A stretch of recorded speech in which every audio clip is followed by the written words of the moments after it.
Dah pilih poster? Aku rasa korang cari, kan ada tiga kan, korang bahagilah. Siapa nak data warehouse, siapa nak yang distributed di DMS dengan architecture tu. Hmm. Data warehouse ni biar aku buat lah. Yang star scheme ni. Hmm. Distributed, siapa nak buat? Ya. Iman.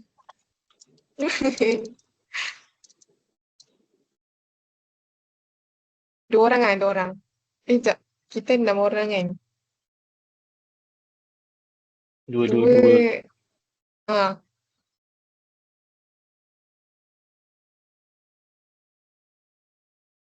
Aku Iman buat dengan nombor siapa? 3. Okay, Intan Fatihah, architecture lah. Distributed Iman. Anis dengan Aina. Boleh. Aina nak buat yang mana?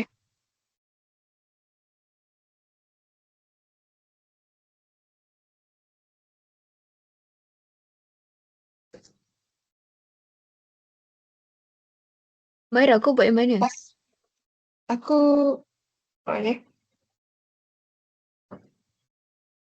Aku buat ni lah, poster. Siapa nak ni lah? Sebab aku ada Canva Pro tu. Oh. Canva Pro tu tak boleh sharing kan? Kalau yang orang biasa punya. Ah, tu aku tak tahu. Aku buat kau Iman. Okay, boleh.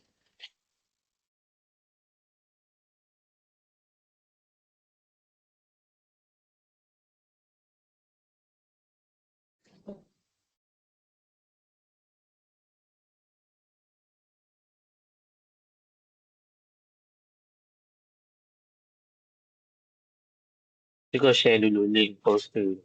Nak tengok kat besar mana dia punya poster.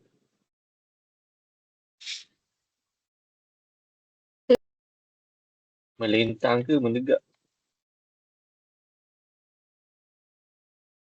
Selalu kalau poster kan memanjang ke? Menegak. Poster memanjang kan? Muat ke? Horizontal.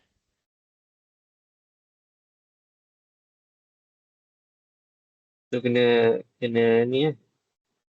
Short form lah. Bagi muat. Dia okey tak?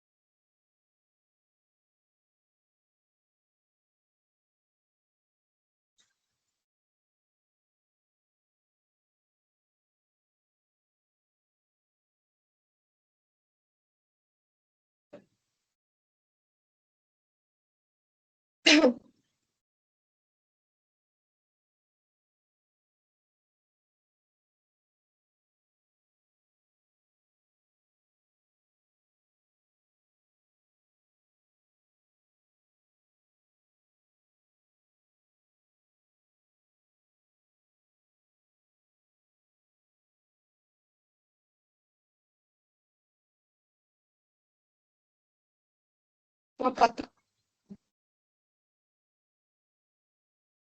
Nampak-nampak. Boleh Boleh cari. kot.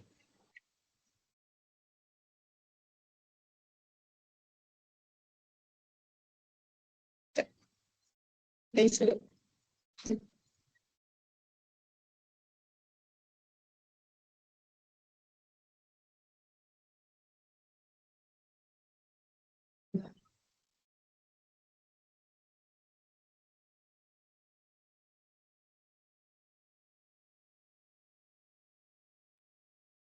So kau pilih poster ni kan?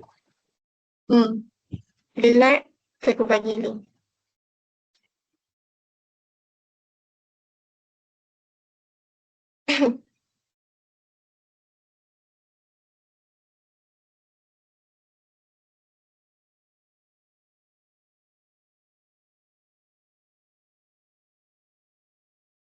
Sekejap kita conclude terus lah video ni. So, data warehouse ni aku dengan Aina. Distribute ni Iman dengan Humaira, architecture component Intan dengan Anis. So nanti korang dah siap, hantar kat sini lah kot. So biar Humaira letak dalam poster. Okey, boleh. Boleh. Alright. So aku rasa ni je kot video. Nak buat apa lagi? Stop record.